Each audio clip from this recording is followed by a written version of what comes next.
ہاں جی السلام علیکم.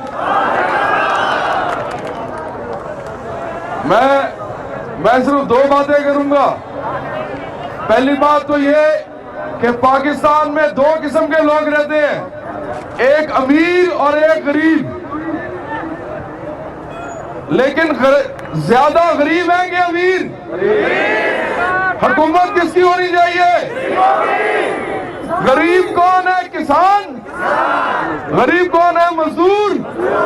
تو پہلی بات یہ کروں گا کہ اگر آپ سمجھتے ہیں کہ اس ملک کے اندر مزدوروں اور کسانوں کو خود حکومت کرنی چاہیے تو پھر کسانوں اور مزدوروں کو متحد ہونا پڑے گا. آپ لوگوں کو اس ملک میں جو کچھ اگتا ہے, جو کچھ بنتا ہے, جو کچھ ملتا ہے, ادھر جو بہترین تعلیم ہے, بہترین علاج ہے, وہ سب کو میسر ہونا چاہیے, ہر انسان کو اس ملک کے.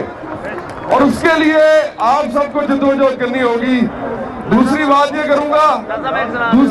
کروں گا کہ انسان جو ہے سب برابر ہیں. کیا ایسا ہی ہے؟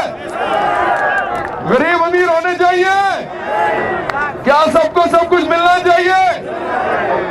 تو مساوات اور برابری پہ ایک نظام بنایا جائے جہاں پہ کسان مزدور خود حکومت کرے, یہ غلہ بھی وہ خود بانٹے, یہ چیزیں جو بنتی ہیں فیکٹری وہ بھی خود بانٹے, اور امیر اس ملک کو حکمران نہیں ہوں گے, پھر غریب آدمی ہوگا, مزدور اور کسان.